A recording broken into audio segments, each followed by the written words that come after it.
I just now realized I probably should have changed the order of Spencer and Jan in that little intro video because it kind of looked like Spencer wearing his little glasses, and then there's a little boy wearing his glasses getting chased by the goose. It just looked kind of silly.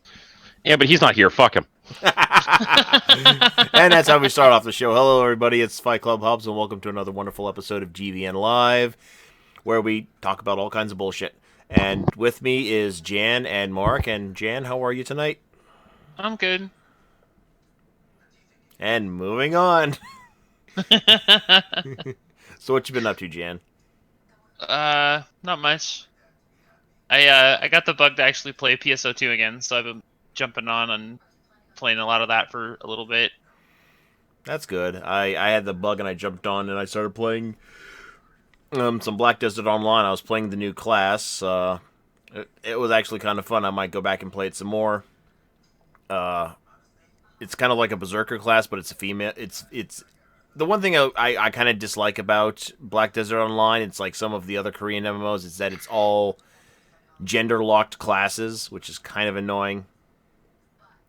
Yeah, but that's like the staple norm for a lot of those Korean MMOs nowadays. It is. They do that a lot, so Yeah, it that's is. how it goes.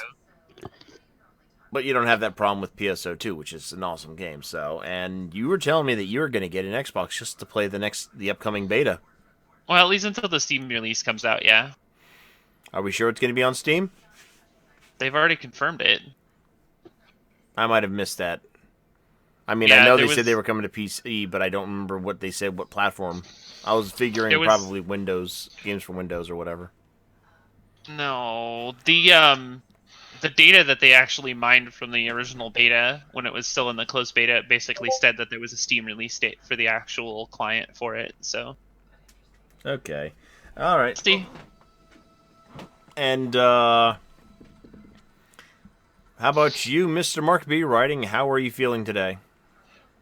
I'm fine. That's Actually, good. I'm not fine. I'm kind of disappointed. I completely fucking forgot that Langrisser 1 and 2 was coming out. We talked about it last show, too. I know. Yeah, I know. How, I'm fucking dumb, okay? well, glad to know that you finally admit to it. I've admitted to that for a long-ass time. Where the hell have you yeah. been? I'm smarter than you, but I'm still dumb. Both things can be true, Robert. Fair. Yeah, well, this is the first time you've probably said it around me, so... In any event, fuck, that means I have to fucking...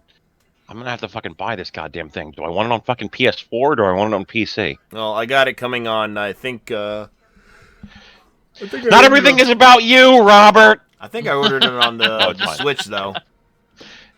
I don't think I'd want it on the Switch, honestly. Like, I don't take my Switch with me anywhere, so, like, the portability aspect of it is kind of, like, it doesn't do anything for me. Mm-hmm. Look, if I could play Landgresser in bed, that's perfect. I don't know what you're talking about. Yeah, but it's Score called, one. like, I have a TV in my bedroom. I just fucking hook the damn thing up to a dock, and I can just play it from the bed without having to have it be handheld. I mean, same, but... eh. Nah. Eh. Nah. Keep it up. I'm enjoying these cute animations that she's doing. Me. Well, Robert, don't hit on your co-host. I'll do whatever I want. No! But it's also on sale for $5 off on Steam, so I'm actually getting it on Steam. The problem That's probably a is good one. that I was thinking about getting it and then, like, streaming it, but also fucking everybody's like, oh, well, you gotta play Murder by Numbers. And I'm like, alright. And that's Very on good sale things. as well. Oh, jeez, I'm yawning so much tonight. I'm not even tired, which is weird. I'm probably got oxygen deprivation going on. What about, you seem to have a lot of people wanting you to play a bunch of those, Fuck your stupid face. those visual novels. Fuck your stupid face. Why Fall not, fucking- Mark? Do it. Fall dick first on a bandsaw, you piece of shit. I mean, play Danganronpa. No, they want me to play fucking Sakura Soft or whatever the fuck the name of the company is. The Sakura MMO, Sakura Zero, The fucking Sakura the one that makes like all the Sakura fucking Nova. hentai-ish games, but only recently started making them nude. And it's available. You It's can in get my like 20 fucking games video for just game. $5. It's in my fucking Discord, Jan. You're in my fucking No. Discord. Just click on video games. Yeah, I saw it. Yeah, Sakura Collection. Yeah. I'm not. Absolutely fucking not. No. Plus, I think I already own like half of those anyway. Give them buy it off of that thing and gift it to random people. I like. You know, now that you suggested that, I'm just going to give them all to you, right? You know what? My wife started getting individual novels, so I'll let her play them. Oh, She will divorce you. You don't know my wife very well, do you? I've seen these. I've played these fucking games, Robert. They're She will pretty divorce you. bad. She'll be like, "Why do you think I like this shit? Fuck you." Again, what makes you think my wife won't like it? Because they're terrible and not in a good way. Yeah, though they're bad. My wife is playing cell phone visual novels. Those look Okay. just as Those bad. are probably still better. Probably Yes. not, but No, they probably are. can't we just say we're all waiting for Subverse and move on? What is sub? Oh, is that the fucking porn game? The Studio Foul game. I'm not waiting for that. I thought Fuck there would you. actually be... Oh, it's just... Everything coming out of his mouth is just fuck you. Yeah, probably. Fucking Studio Foul can fucking French my anus. Fair. I'm still fucking mad at their bullshit. They're like, oh well, we got booted off of Patreon because we made like a werewolf go down on a girl. I'm like, that is not why you fucking got booted off of Patreon. You Yeah, I lying know. son of a bitch. You got booted off of Patreon because they were like, listen, normally we tell our fucking people that they have to do a certain amount of stuff, but there is so much rape all over your fucking Patreon page, we don't know what to do with you. Go home. And not to mention the fact that almost all their videos contain copyrighted characters and whatnot.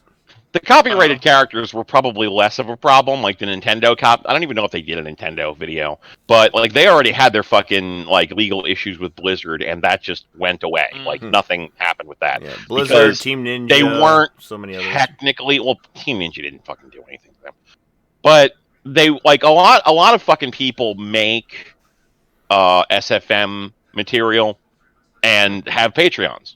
Yeah. Like it's not a big deal. The people who make Nintendo themed Patreon content are the only ones who are SFM content are the only ones that really run into any kind of specific problems because Nintendo is extremely lawsuit happy about that.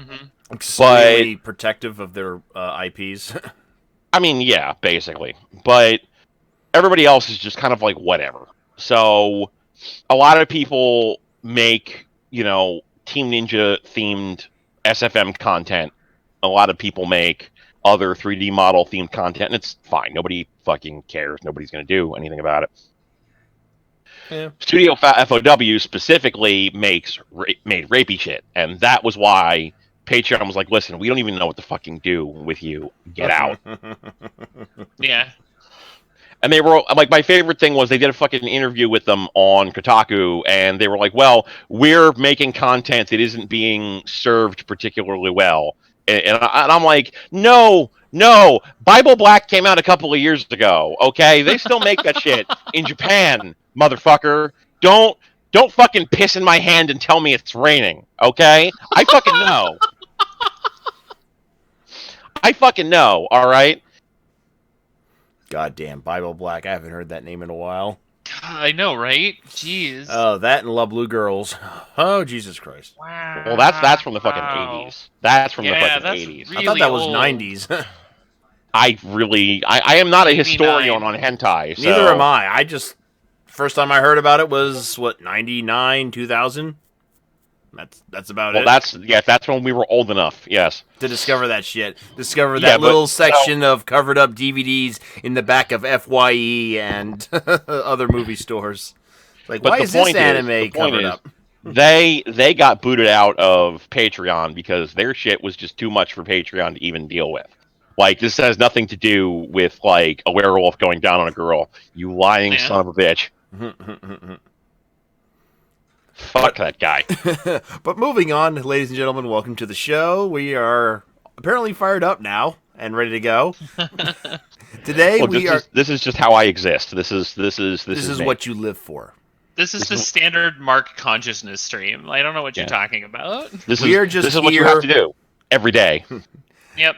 I exist only to bring out the ire of Mark B and to have him go rant happy. I think you should rethink your life choices, Hubs. I mean, Just saying. I'm trying to give myself purpose here. What the hell are you trying to do? What you ought to be trying to do is getting some of that fucking touch of gray for that beard. I tried that. I can't seem to get it to be the proper color it used to be. Fair. Yeah, I do it, and it's either too light to where there's no point in putting it in, or it's too dark to the point where it looks like I just glued a bunch of fucking hair on my face. So like like your hair looks like fine, like you don't have any visible gray hair in your hair. It's but your beard, actually quite gray, believe it or not. I don't know. It's just like your facial hair is just like way more gray, and I don't know what to do with that. It's the wife's fault. I mean, all right. But yeah, I do the touch of gray like every so often. I haven't done it in about a couple of months, to be truthfully honest. It's just annoying to sit there and apply it and then feel it, because that stuff stains, believe it or not. The stuff that they have, because it comes in two different types of tubes. It has the dye itself, and it has some kind of like weird ass cream that you're supposed to mix together. And Robert, nobody fucking cares. We're old. It's fine. I'm telling you because I fucking care. So shut up and listen. I mean, whatever. I'm just saying. You probably are gonna dye your beard one day, and you need to know I the don't dangers fucking of this grow. shit. I don't grow my goddamn beard in. Fuck that.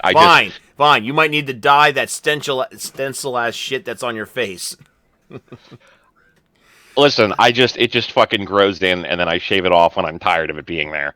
I cannot grow a reasonable looking mustache. It all just looks like shit. Fair enough. All right, but anyway, so welcome to the show. We absolutely have no idea what the fuck we're doing today, but anyway, we're going to be talking a little bit about Reggie Fils-Aimé joining GameStop amongst other people on the board of directors for that company. We're going to be talking a little bit about how the coronavirus is supposedly affecting the game industry in many ways. And then we're going to end it by having a little look back at the world's greatest plumber. Because today is March 10th, which is known as Mario Day. So, starting things off, let's talk about Reggie Fils-Aimé. So it was announced yesterday that he would be joining the board of directors for GameStop, not the CEO or any other position on the board of directors, along with two other people. One of them, the owner of or the president of PetSmart, and some other guy I cannot remember right now. And they're effectively taking over almost immediately, but they're pretty much replacing 4 people who are going to be retiring this year, and a couple others retiring in the next year as well. And it's not exactly clear how they're going to be going about making change in GameStop. I more or less see this as a move on GameStop's part to keep the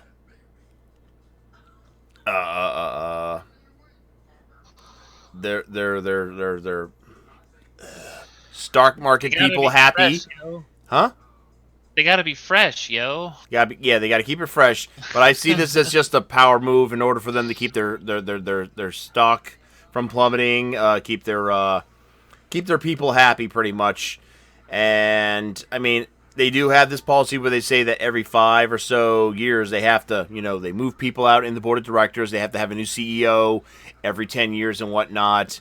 And I mean, if it is a legit move for him and these other people to help turn GameStop around. I honestly wish them the best of luck, but I want to hear your guys' thoughts on what you think about this and what do you think it really means for GameStop, and is there a chance that he could turn this ship around? I mean, you got to keep in mind, Reggie Fils-Aimé has at one point worked at Pizza Hut, had a long tenure with Nintendo, and he had another company he worked for in the 80s. I cannot remember it right now. It's actually just escaped me. But, Mark, what are your thoughts? I don't know why you would take this step down in your life, Pretty much. but I feel like since he retired as president from Nintendo, this is probably more a publicity stunt from GameStop than it is something that actually matters. Like, I'm sure he'll probably voice his opinions on it, but he's not actually doing proper work in this sort of situation so much as it is, it's like kind of a figurehead move. It's their way of saying, look, this guy was in charge of this stuff. He was successful, blah, blah, blah. Please like us again. And I mean, that's basically what it is. It's a publicity stunt. I'm sure that he's getting a pretty decent amount of money for doing it, and he probably doesn't have to work particularly hard. So, I mean, from his perspective, it's probably a great decision.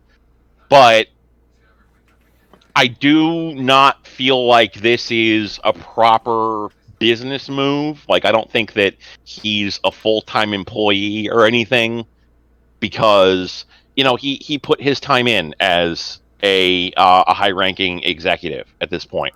Being a member of the board of directors is basically just like, I show up and I do whatever it is they expect me to do, and then I fucking he may just telecommute in and just fucking work from home in his boxers. Who knows? But the point is, I don't think he's doing a lot of work in this particular role.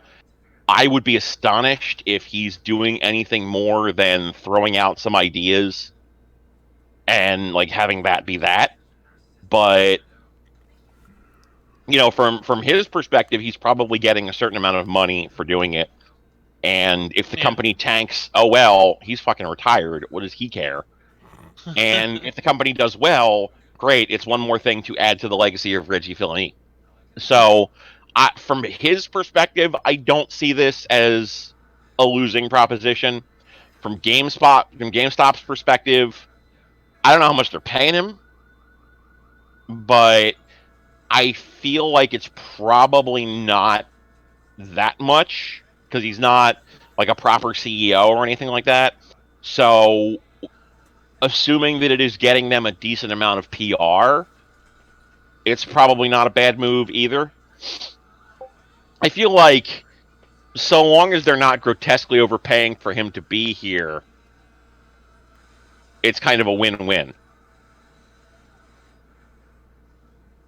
Okay, Jan, what are your thoughts on both me and Mark thinking that this is obviously a PR stunt? I'm pretty much thinking it's just a way for, GameStop's stock from plummeting less than $6 each at this point. So, what are your thoughts? Well, I mean, good for him. At least he's doing something with his time. That's a positive, right? I guess. I don't know. Some Retired people people are golf. weird. He joins the board of directors of GameStop. Yeah, go figure, right?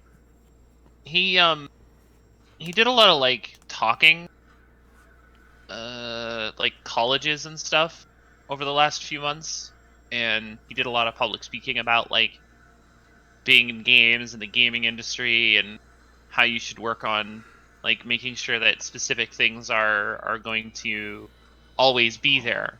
And I feel like his comments in his tweets about how like, oh, we're gonna keep GameStop relevant. It's like, do we have to?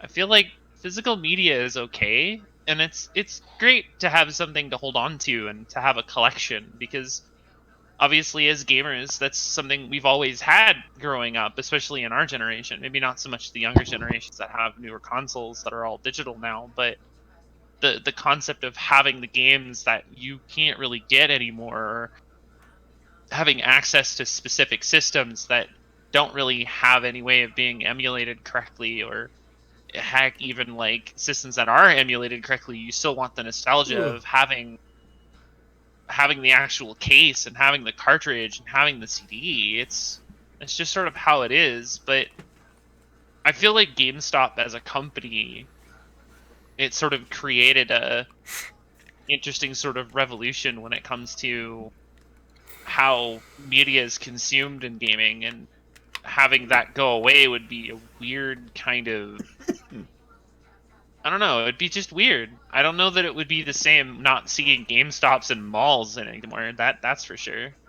Well, if GameStop continues with their plan to start transforming a bunch of their bigger stores into these land centers slash game fronts, we're probably going to see these mall stores disappear because there's no Well, way you can really get a land center to work within the but hours of a mall unless you have it close to an anchor store with its own external exit. right, like if unless you make a GameStop an anchor and it's got its own exit, you can't really do that. But then again, I don't know that you want to do that to every single store. That not only does that saturate a market that you just don't need, but it also creates this weird sort of space where, well, if I'm going to GameStop A to play games, I'm going to go to GameStop B to buy games, especially if GameStop A doesn't actually have a storefront anymore.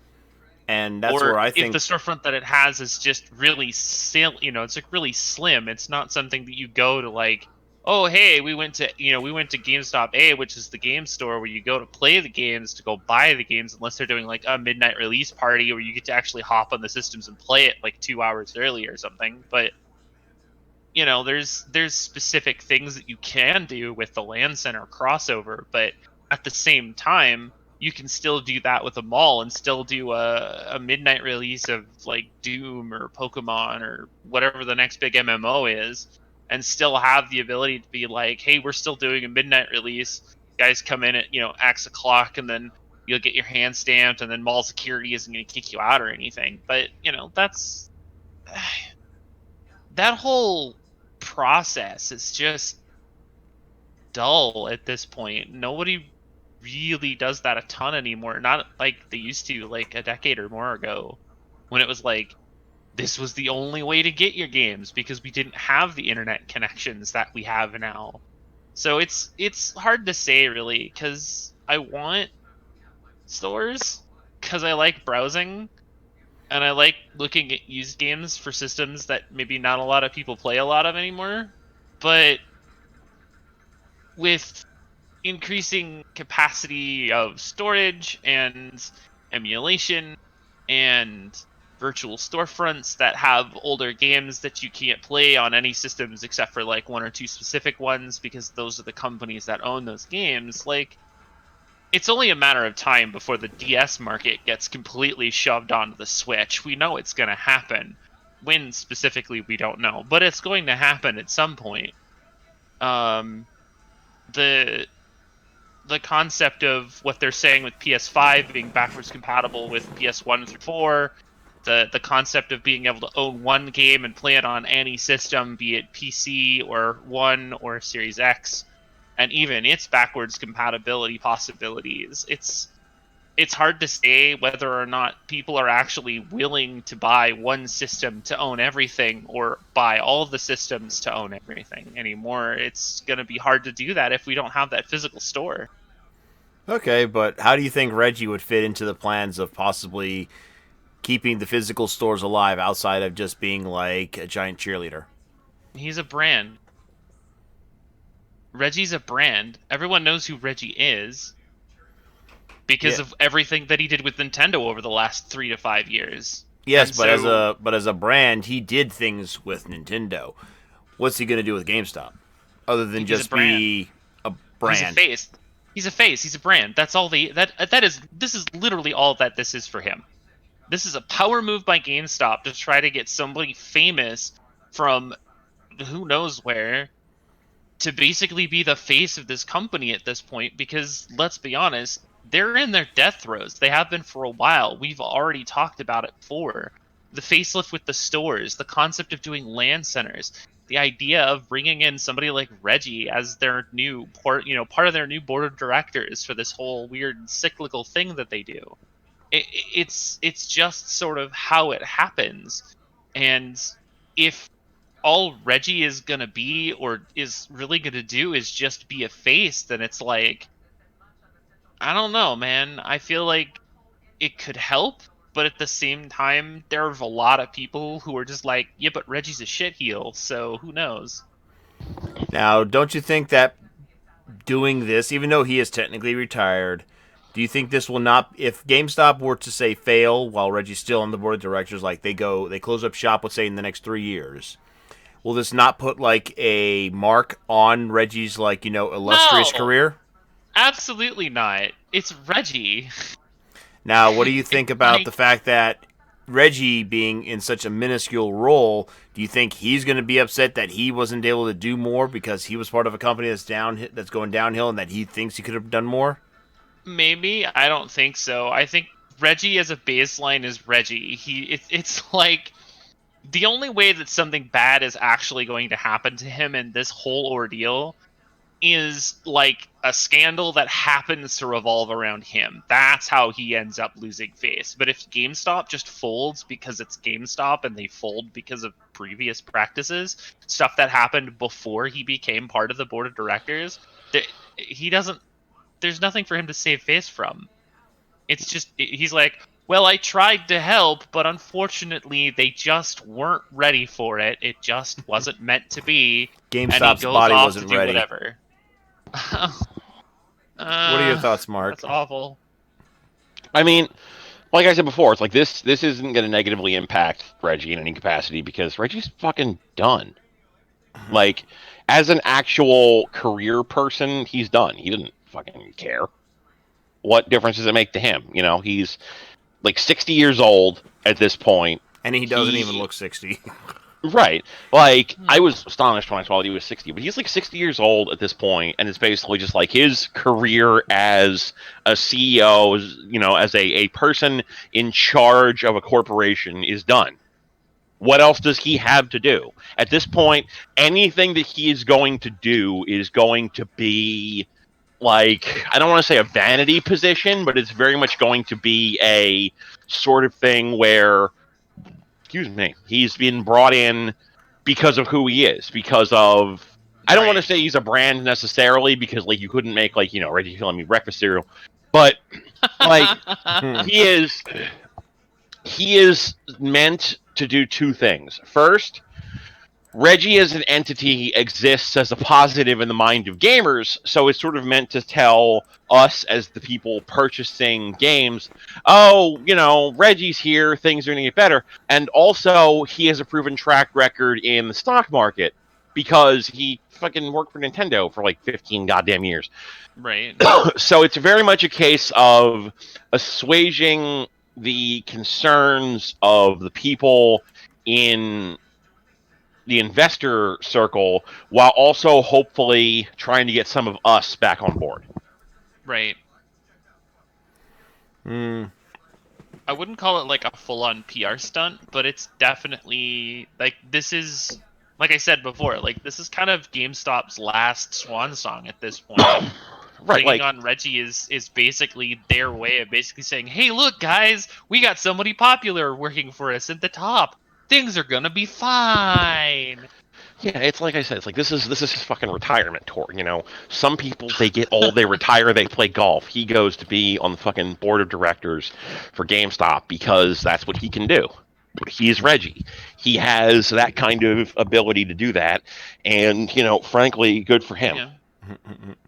If somebody was willing to pay me, excuse me, to be on the board of directors, Ooh, such an illustrious title, isn't it? it's a fucking vanity thing, basically. They're just saying, like, look, he's involved in our company, and it doesn't mean much of anything, but he's associated with the group. It's a fucking thing for him to do while he's retired. That's all it is. Like I said, ultimately it benefits him because it gets a little bit of extra money in his pocket. If GameStop ends up tanking, oh well, he was only on the board of directors, who cares? And if it ends up doing well, it's something else he can add to his resume. And like either way, like he doesn't fucking care. He's retired. He's done. Who gives a shit? He like what does he have left to prove? You know, Yep. it's like Ric Flair when he came into the WWF after the sale of WCW. Like people were like, oh, they should give Ric Flair one more world title run. Why? Yeah, he's already got He's like 16 at that point. Yeah, he's got 16 world titles. He's already held the WWF world title. He has nothing left to prove. He's fucking Ric Flair, you know? Like, it's the same principle. It's Reggie Fils-Aimé. Like, he has nothing left to prove. Fuck you. He's just doing this because they offered him money. They backed a fucking truck full of money up to his house, and he was like, and then let him drive off into the sunset with it. Yeah, like, what does he fucking give a shit? There's no stress on him for it. He's still retired. He probably just... Oh, in his fucking Mark. boxer shorts. You're breaking up, Mark. He probably just participates in fucking meetings in his fucking boxer shorts. Who gives a shit? Not him. Right. All right, so speaking about giving a shit, though, the whole world is, of course, panicking over the coronavirus right now. And, well, everything from concerts to sporting events to video game related events are canceling or rebooking left and right. Coachella, one of the biggest multi-weekend concert events, had to push back their concert from April to October of this year. Miku Expo is looking to possibly push back their concerts too. I'm not too happy about that. GDC for the gaming industry canceled. The TurboGrafx 16 Mini got pushed back for its release. Parts needed for the final model of the Polymega is delaying that system further because it's coming from China.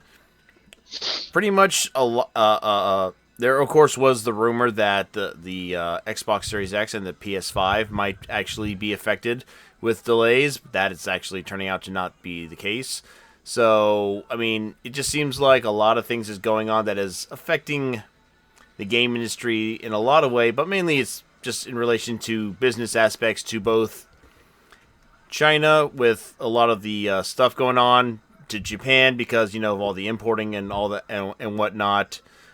And, of course, conventions with, a huge conglomerate of people just, all in a nice little tight space.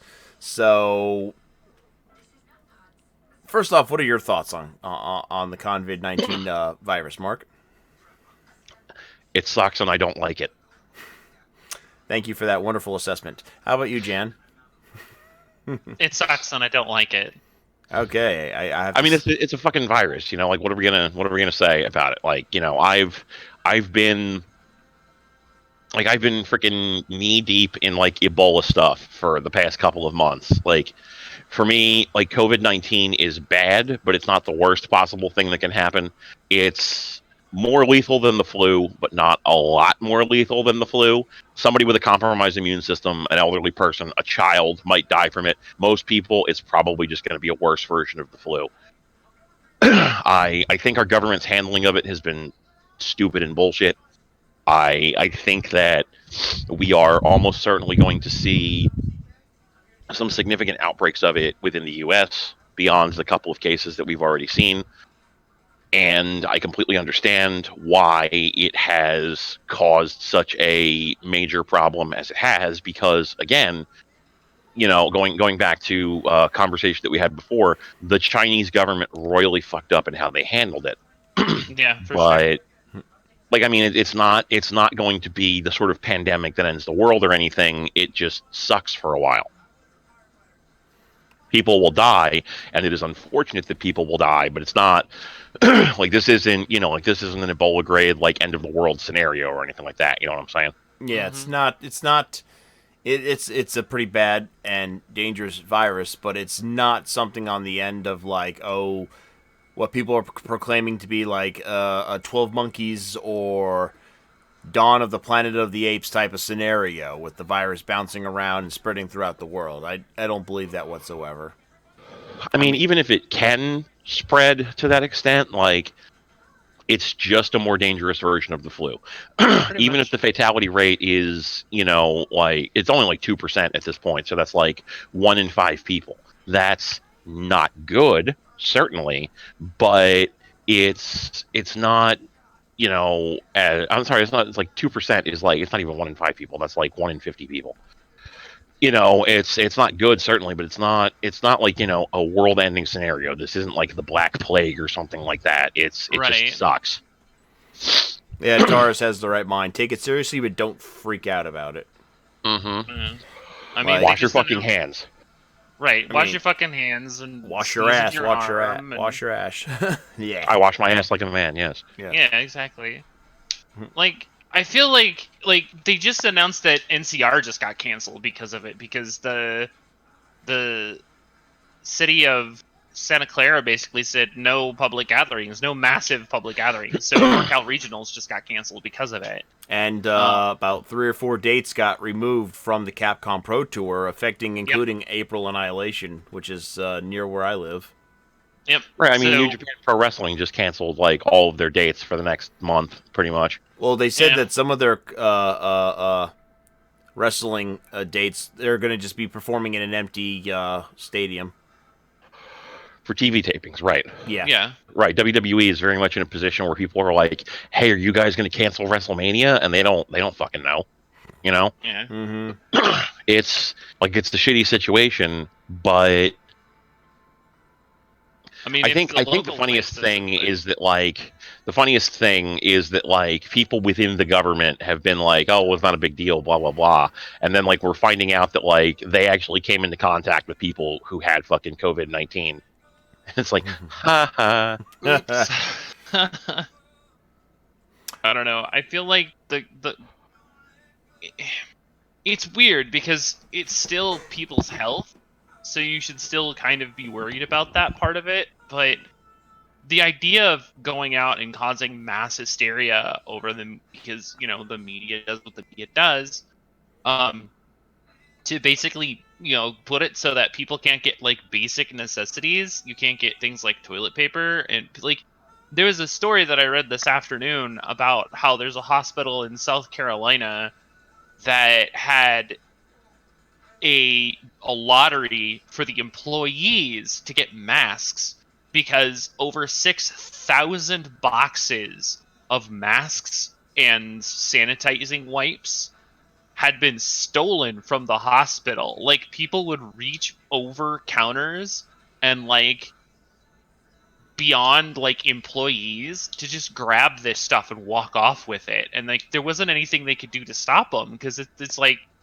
well, what do you want us to do? Detain them? We can't do that. We're hospital employees. We're not cops. We're not security. So there are people that are just constantly going out of their way to get things and to do things that are just, it's like, it's crazy. Don't do it.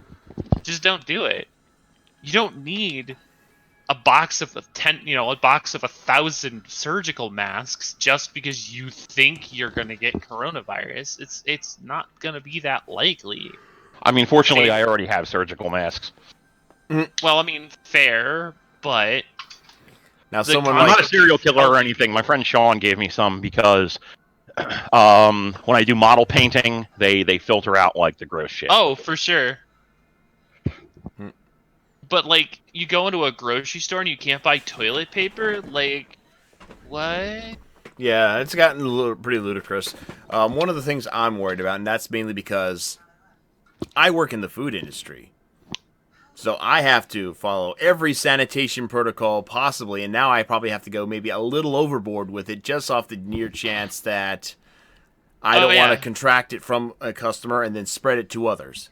That is, Right, well, and then bring it home and then give it to my kids and then let my kids go to my mom's Right. house who is autoimmune compromised.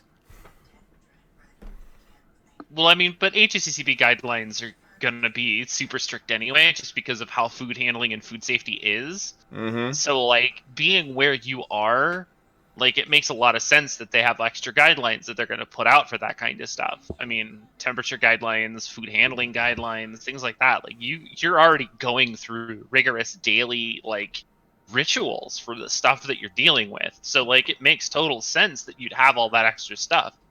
But when you go into a workplace like a hospital and you're stealing the stuff that you don't need because you think you might get it, that's just crazy.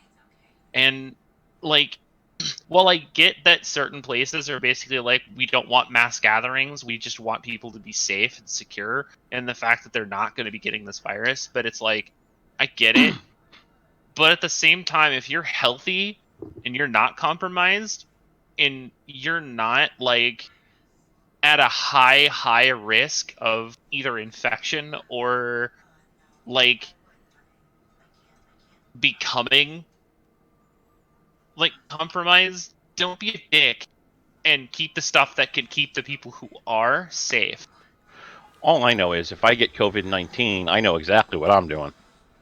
Oh, Going to the old folks' home. Demonetiza says don't touch it. Listen. All I'm saying is, I am not a supporter of the current administration, and there's really only one way to get rid of the current administration.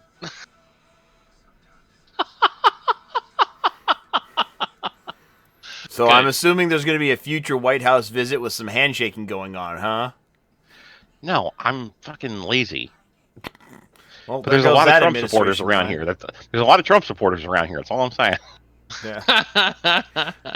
But anyway, what is everybody's thoughts so far about how the video game industry has been reacting to the COVID outbreak in regards to, let's say, canceling events, canceling conventions, telling employees to start working from home, like Microsoft and a few other game companies have been doing? I mean, it's great that they can work from home. Mhm. Like, and I say that partially in the perspective of, if I get sick, I'm going to have to do my civic duty and meet with Vince McMahon as quickly as possible. Right on. Right fucking on. That is the correct idea right there. But yeah, so it's like, it's great if you are in a job where you can work from home, And I say this partially as somebody who does work from home. Working from home is the fucking best. I love it. It's wonderful. Absolutely. I would never go back to not working from home. If somebody came to me and they were like, here's $120,000, and this happens, by the way, like I'll get emails like they're like, hey, we want to give you $120,000 a year. Can I work from home? No. Fuck off. I don't want to do it. Like, fucking going into an office sucks. I hate it. Oh, it triggers the shit out of my anxiety. That's Well, it's why not even I like chose my to anxiety. continue to Well, work from home. I haven't really like gone into the office since I developed anxiety, though Lord knows that would probably be a thing that would happen. Like, Right. I've gone in like a day. I haven't been like routinely going in. If I had to, I imagine, yes, I would probably have anxiety attacks on top of everything else. But like, it's going to get worse before it gets better. So I absolutely think this is the right thing to do because, like, let's consider this for a moment, okay? Robert, how many sick days do you get a year? For paid, I get 4 personals, and I have, at the moment, up to 4 weeks of vacation. Right, so you get 4 personal days. Yep. Now, you work in a union job, so I don't know how it works as it relates to being able to use vacation days for sick time if you need to, but when I worked for Best Buy, which was a non-union environment, you just couldn't do that. If you were out of sick time, fuck you. You just didn't get paid. And also, if you took like a certain amount of sick time and you didn't have a doctor's note, like you were going to get written up anyway. Mhm. But if they come to you and they're like, well, you have fucking COVID-19, you have to self-quarantine, a lot of people are just not going to get paid for that. And they know they're not going to get paid for that. So if they even suspect that they have COVID-19, they're going to say to themselves, well, I don't have COVID-19. I know I don't have COVID-19. It's fine. Like, I read a book recently called the Cobra Event, which is a fictionalized version of what would happen if a bioterror type outbreak occurred in the U.S. And all of the people who got sick from this thing, like after a certain point, they had been told, like, there's a fucking big outbreak, there's shit going on, get to a hospital if you see your condition change, and they didn't. And, like, part of it is, being sick, being infected with something compromises your decision-making capability. But also, most of us, as a society, cannot take off time from work. Just can't do it. Because if you take more than a certain amount of days, even if you have a doctor's note, they're not going to fucking pay you for it. If you're not a full-time employee, like, you're not going to get fucking paid. If you work for, like, a sandwich shop where maybe you're getting paid under the table, you're not going to get fucking paid. If most of your income comes from tips, you're not going to get fucking paid. All it takes is for somebody in a food service environment or a retail type environment to get this disease and say to themselves, I don't have this disease, I'm fine, and go to work, and it's going to be spread to a shitload more people. So, without, like, going on a whole socialist rant here about, like, this is why our economy sucks, the point that I'm making here is, yeah, this is going to get worse. Like, people aren't going to fucking die. Well, people are going to die, but not like a lot. You know what I'm saying here? But I understand the panic that is going on here. And if you are in a position as a corporation where your employees can be home quarantined, even if they're not sick, you can just be like, look, everybody just needs to work from home for a month, just in case. Absolutely fucking do that shit. Like, the company that I work for is starting to just tell people, look, fucking work from home for, like, the next month. You know what I'm saying? All right. And how about you, Jan? What are your thoughts on, people now working from home and certain things getting delayed? How much do you think this might hurt the game industry in general? Like, from, obviously if you're working from home, you're going to not have, as much access to certain resources if you're working on a project or a game or whatnot. Well, it's hard to say, because with the advent of a lot of digital distribution, there's still a possibility for you to be able to do a lot of stuff from home and not have to worry about it. I mean, that's what Dropbox is for. That's like, we have to assume drives are for. Like, if you're a video game developer, you have a laptop, probably. Right. With all the software that you would need to develop stuff. They probably have some type of internal corporate shared drive. Like, they wouldn't, like, if you're a small company, you're probably using Dropbox. If you're Activision or Microsoft, you're using something internal. Like, my company uses Citrix for connectivity, and everything is stored on our shared drives. Right. So, like, the world has changed a lot in the past 30 years. It is feasible to work from home, even if you're, like, a game developer. Now, does that mean that everyone's going to have the access to that? Does that mean that everybody that works for that company is going to be able to feasibly do that? Probably not. But what it does mean is that there are still going to be a large enough amount of people that actually do these kind of things. They can just do it from home and not really have as... It's not going to be as detrimental as people are making it out to be. Most of these people are going to be fairly comfortable at home, actually. In fact, there's... Like, about a decade ago, there was this big sort of up-to-do about this whole thing about the death march, like in Japan, where a lot of these game companies would set these guys out into crunch and have them stay at the office for weeks at a time, so they'd sleep under their desk. I mean, Square Enix even had a video documentary about, like, how they have specific employees have, like, they've got, like, shutters underneath the desk so that they can just shut this little thing down, sleep under the desk. And, like, you could see, like, these guys were basically making, like, capsule hotels in the halls of Square Enix Japan, because the crunch was so, like, this was the norm for what they were doing. So that kind of stuff isn't really the same as it is anymore, especially with a lot more interconnectivity and a lot of how you can just work from home.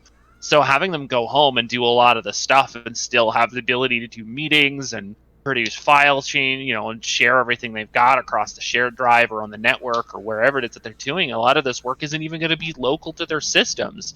A lot of the work that they're going to be doing is all going to be remote, stored on the servers anyway. So, like, it's not going to be difficult. It's just going to be a little bit uncomfortable because they're not going to be in their base work environment. They may not have the same tools at home that they have at work unless they're specifically going to need, very specific things. And at that point, they'd probably just take it with them from work anyway. So I don't know. I feel like just not just in gaming in general, but like in most corporate places, like call centers are becoming increasingly work from home related and centric because you have the ability to work from home on a much more consistent basis because all you're really doing is taking phone calls. Obviously, there's more personal accountability in that sort of an environment than there is in most, but then again, you're working from home, there should be. But there's this concept of working from home breeds lazy people and people are just going to skip out on work and they're not going to do their jobs or blah, blah, blah. I'm like, if they're not going to do their job at home, they're not going to do their job at your office. Let's just get that right out of the way, Yeah, can I just take a second here? We had this guy that got me into the position that I was in. I would see him wandering around the building for hours. Hours! Okay. He would just fucking answer emails on his BlackBerry. Chances are good, like, a lot of people don't have 8 hours worth of work to do in a given day. You're just keeping them there physically in the building to, become a fucking septic system. By the way, may or may not be coronavirus related, but according to someone like Mike Futter and some other source, what is it called? Devolver, E3 looking like it's going to be canceled. I mean, if I were E3, I'd probably just cancel and say it was coronavirus related at this point, frankly.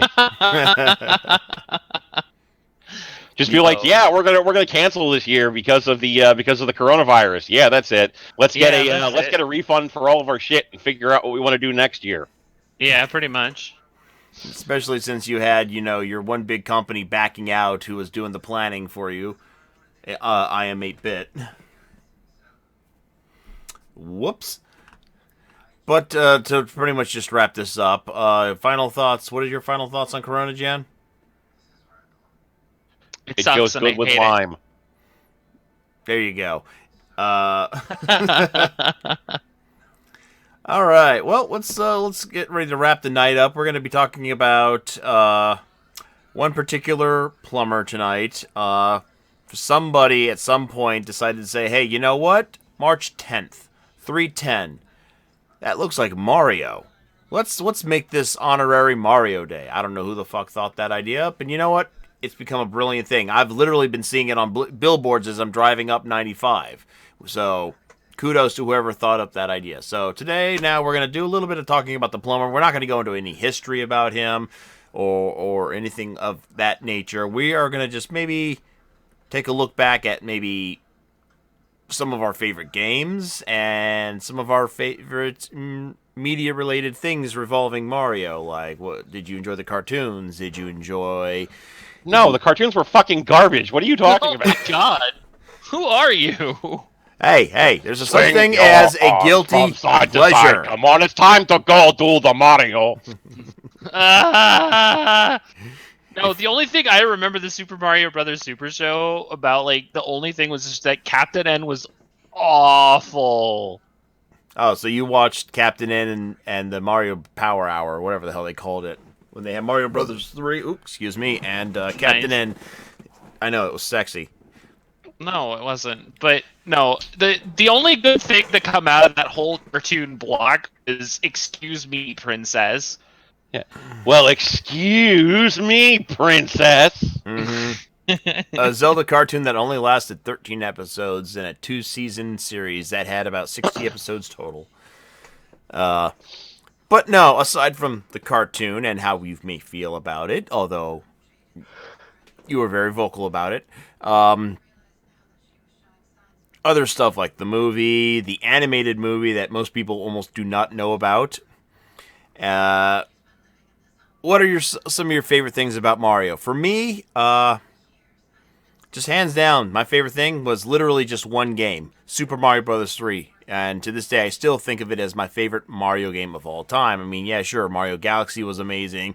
So was Mario 64. Both revolutionary in their own right for how great those games were. But to me, Super Mario Bros. 3 was just fucking amazing. And if you get the chance, people should check it out. Go to the Game Historian's channel on YouTube. He did this amazing, like, 48-minute long documentary about the making of Super Mario Bros. 3 that he released a couple months ago. It's probably one of my favorite videos on YouTube right now, so I would definitely like to plug that. I'm in his Discord. I back him on Patreon too, so I'm not trying to be a cocksucker here. I really enjoy like what he does and how with every video he puts out, it just gets it just the quality of his content just gets better. And I just really loved this video he made about Super Mario Bros. 3. Jan, tell us your favorite thing about Mario. Hmm. I mean, I could be a meme lord and just be like Super Mario Brothers 2 and just say that, but I mean, because we all know that's a really great game. But I don't know. I think the two big fond things that I have memories of as far as Mario is concerned was the fact that the first Mario game I actually ever owned was Super Mario World on Game Boy. Um, Super Mario Land. Whatever. It was on Game Boy, and it wasn't the actual traditional Mario, and I enjoyed it. It had a weird submarine and a spaceship. I thought that was neat. And the movie, and while the movie is not good, it's still a good memory for me because of just sort of what was around me at the time, because that was a weird time for me personally, because I was still very young when it came out, and it was very different. And it was just something that I was like, hey man, you could make video game movies, like that's so cool. I can't wait to see what other franchises they decide to make movies out of. The next year, Boy, Double I'm Dragon. really sad. Boy, was I really sad when they decided to keep doing that. But hey, you know what? Some really good video game movies have come out in the last couple of years, so I'm not like super upset. I just kind of sad that it took them 20 years. But yeah, I don't know. Mario as a franchise has always been kind of okay, I guess, for me. Like it's never really been like I've never really been super hyped about Mario because I'm not a big platformer person. So it's just really not something that I was really always into. I mean, I own Super Mario World. It was the only other Super Mario game that I ever actually like beat all the way through, like all the way through, like even the Star Road and stuff. So like that was the only other Mario game I've ever actually completed all the way through. So I it's got a special place. But baseline Mario is Mario. I'm glad he exists. He's a pop culture icon when it comes to gaming in general. But hey, you do you, right? Sure, why not? Mark, let us have it. I'm not really a Mario guy. When I was growing up, I was a Master System kid. I'm a Genesis kid. Yeah, you were the Sega guy. Well, Right. I became a Sega guy after the NES, but Yeah, so I like Mario is fine. I'm glad that he exists, but I've always been more of a fan of stuff that has been like what's the word I'm looking for? Peripherally attached to Mario rather than being proper Mario games. Like I was never a big fan of the side-scrolling Mario games. They were fine, but it just wasn't for me personally. I was never a big fan of Super Mario 3D. I've never been a fan of the Mario 3D games in general. But like Super Mario RPG, all in on that. Paper Mario, all in on that. The Mario Golf games were a big part of my teenage years. Mario Kart is, of course, always fucking great. So for me, it's the stuff that they come up with that is related to Mario, that is named with Mario, but is not specifically the core Mario experience, generally tends to be the thing that I have a fonder memory of. So then that Just means you were a because. fan of Hotel Mario on the CDI? Oh yeah, Good. fucking awesome game. It was one of the best. Wow. Nice with the princess to invite us for a picnic, eh, Mario? I mean, I'd actually heard it's not that bad of a game, and from just watching it, it doesn't seem like it was that bad of a game. Now, the Zelda games, that's a different story. We don't talk about Wanda Gamelon. What about The Adventure of Zelda? Okay, you don't want to talk about it. Moving on, Mark. No. But yeah, it's like that's kind of where I am as far as that goes. I am very much the sort of person who appreciates the other games in the Mario series, the racing games, the RPGs, things like that, rather than the proper Mario games. So that's where all of my memories would be. You know what I'm saying? That's good. Like, now, let's just jump back into the Mario cartoons. Like, what exactly were your if as a kid? I'm sure, yeah, it was really bad, but we enjoyed it. I'm sure. I don't know about you. I know I enjoyed it, but I appreciate it for the crap that it is today. What did you have? What issues did you have with it? If you didn't like it as a kid, what was that? What were those issues, Mark? It was bad. Like, I mean, it was like, obviously bad, but like I said, it was like the enjoyable bad. um, Like animation errors, the wrong voice coming out of the wrong character, stuff like that. Right, but that's stuff that you can enjoy as an adult. Like, as a kid, you're just like, this is bad. What the fuck? Like, the Super Mario Brothers Super Show was generally divided into two components. There was the live action sequences and the cartoons. The cartoons were passable. The plots were even shorter than your typical Saturday morning cartoon or your weekday morning cartoon. They would be like about 15 minutes out of the show, and they were dumber than your average episode of He-Man or Ninja Turtles. And think about what that says for a minute. Look, at least with Sonic, we learned not to be touched. Not to let strangers touch us in funny ways. But hey, what are you gonna do, right? Also, chili dogs are fucking rad as shit. Yeah, they are. So, like, Mario's cartoon was generally less cartoony, but then on top of that, you had the live action sequences, which was fucking Captain Lou Albano pretending to be Super Mario, and he was just a plumber. Like, I don't know who came up with the idea of like what we need. We are exposing this man to brand new things that he isn't aware of. Oh yeah, the live action sequences were. I don't remember who played Luigi, but he passed away like a year or two ago. It was yeah. I forget his name. But it was just like they thought what we needed for the Super Mario Brothers Super Show were live action sequences to bookend the episode and to be in the middle of it, where Mario and Luigi were just shitty plumbers in Brooklyn who occasionally hung out with people. It was like the worst version of Pee-wee's Playhouse. Danny Wells, by the way. Danny Wells, thank you. It was the worst version of Pee-wee's Playhouse you can imagine. Because, like, nothing in the shop talked, so it was just like, the surreality of it was just seeing Captain Lou as fucking Mario. But they had Winnie visit them every now and then, and Sergeant Slaughter. They had Captain Lou actually visit at one point. Like, they didn't do... And Cyndi Lauper, looking stuff. for Lou. It was just... Yeah, they just had... Like, when Mario would leave, Captain Lou would come in. And then when Captain Lou would leave, Mario would come in. Because they didn't... It was like... They didn't understand what split screen technology was. Like, they didn't know how to fucking green screen shit for some reason. It was very strange. But, yeah, so it was just like... It felt like an acid trip for a 9-year-old. It was very fucking confusing. And I want to be clear, okay?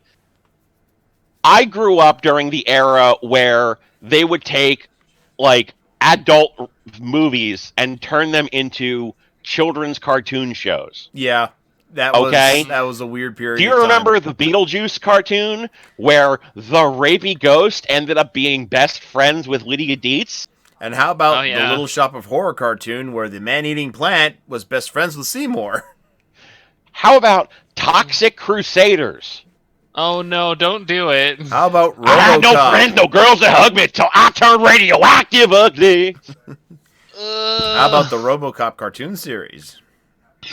Hey, RoboCop was rad as shit. I can understand them making that a cartoon. I can understand them making that a thing for kids. If I was a fucking kid and I saw RoboCop, I'd be like, Yeah. that is a man made of metal. I want to buy whatever fucking toys he's associated with. The aliens toys were slightly more concerning. I don't think any child should own a toy that's meant to be a rape monster. That's a little weird. No. But like again, this is that era. And Super Mario Brothers Super Show was like one of the weirdest things to me as a kid. Prime 80s, we don't really know what we're doing television. Prime 80s, everything that we put out on television is a giant advertisement for a toy line. Yeah. So, I mean, so yeah. the statement is made, you would think, given the success of SpongeBob, the Mario cartoon would have been a success unless it was, and I've been living under a rock. So well, here's the thing. there was 3 different Mario cartoon series. I mean, Yeah, but like take none that of them with- individually was successful in the same way that none of the Sonic cartoons were successful. well, technically, Mario Super Show was successful in the fact that it actually had a second season and it lasted for 60 episodes, whereas Sonic had 2 seasons and it only had a grand total of 26 episodes, and that's the Sat AM one, and then you had the weird Adventures of Sonic the Hedgehog, which I think was just a straight 23 episodes of just Weird, wacky wannabe, shit. edgy crap. Right, like the stuff that like a catches Tex on Avery with type kids, of cartoon show. Right, the stuff that catches on with kids, generally speaking, is stuff that actually has like something going on so that the kids can sort of follow along with it. Like as bad as the Ninja Turtles is in retrospect, it's like there's still a coherent story being told there. Mm-hmm. The Mario cartoons had no coherent story being told. It was always just shit happening. You're joining it en media res, and the stuff has even less time to develop a plot than a regular cartoon show because, again, it's being bookended by live action bullshit. So the live action stuff is like 5 to 10 minutes of the plot, and the cartoons are like 15 minutes of the plot. There's less going on in the live action and less going on in the cartoons. It just felt nuts. Like it wasn't good, it just felt nuts. Mama Luigi. Mama Luigi is a thing that they. That's the first episode of Super Mario World as well, when Luigi discovers Yoshi and he just calls him Mama Luigi. Why do I remember that? Why? That's Mama Why? Luigi to you. Yeah. Yeah. Yeah. Well, that was Super Mario World, which Yeah. was That's what I just said. Yeah. different. Yeah, so it's like they didn't even have like the live action stuff bookending that at Yeah, that point. that and Super Mario Brothers 3. Out of all of this shit, the only thing that was any good out of any of it was the Saturday morning cartoon show of Sonic the Hedgehog, where he was a freedom fighter in like a post-apocalyptic world trying to work with frickin' Princess Sally against the evil Dr. Robotnik. Pretty much, Like- it was a Saturday. It was a cartoon adaptation of the Archie comic. Oh yeah, but like the fucking theme song for that was rad as shit, and the cartoons were actually pretty good. Mhm. That's the only thing out of all of the video game cartoons that have existed in the U.S. that was any good.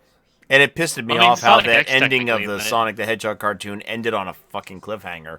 Like, who Because were they those got- beady red eyes supposed to belong to when Snively came out of the elevator? Because fucking got canceled. All the shit gets I know. fucking canceled Everything after gets like canceled. a season. I mean, all of the video game cartoons that have ever existed have been, well, at least the American video game cartoons, let's be clear, have pretty much all been terrible. Do you remember the Darkstalkers cartoon? No, I don't want want to remember. From my memory. Stop.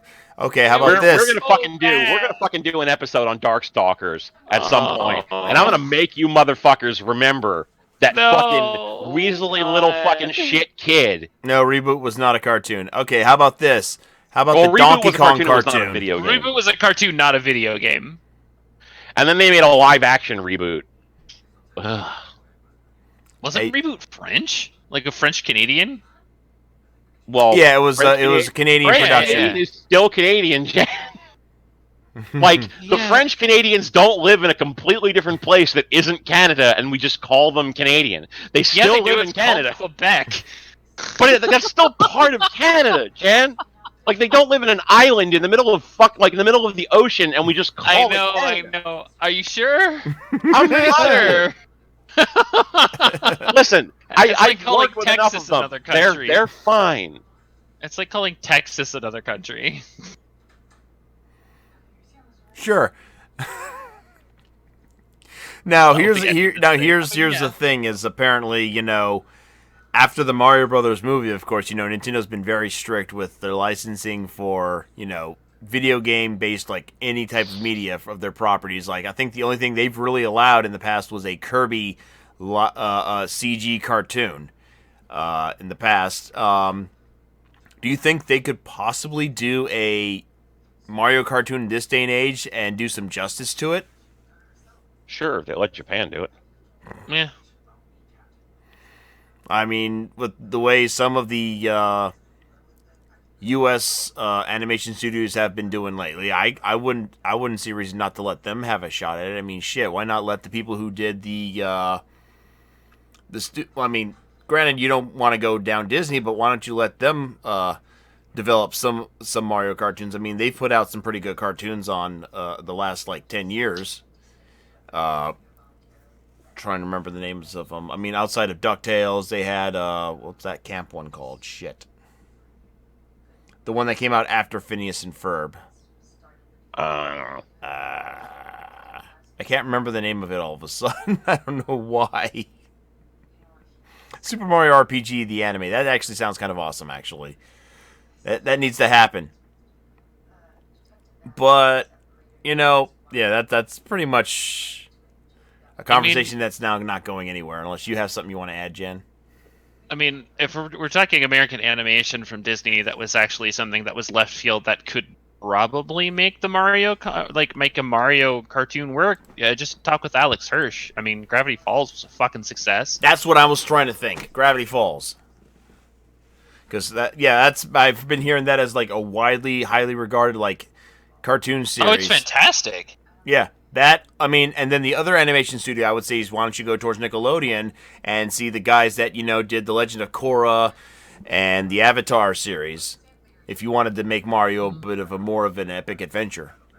They're not with Nickelodeon anymore, but yeah, sure. Yeah, sure. Okay, there's an idea. Well, I mean, they left Nickelodeon because of creative differences, and they ended up making Voltron like 6 or 7 seasons on Netflix, so that's a thing. Yeah, I mean, you can also go the Netflix route. I mean, there is the rumor that there's a. Is it true? I'm not sure. There's a Legend of Zelda series coming to Netflix, or is that still just another April Fool's joke that just keeps coming back? I've not heard anything of it, but I'm sure I can look it up later. But yeah, I mean, my logic of it at the end of the day is Castlevania got a good show. Anything could happen. Mm-hmm. Oh man, the 3rd season just came out, and apparently it's really good. So apparently you got to get on that. Yeah, I only watched the first 4 episodes. I need to finish it. I love it so far, though. It's especially with how they ended the 2nd season. I mean, the continuation is just really awesome so far. I love it. Let me look up the information about Zelda cartoon for Netflix. Let's see if that's such a thing is actually. Well,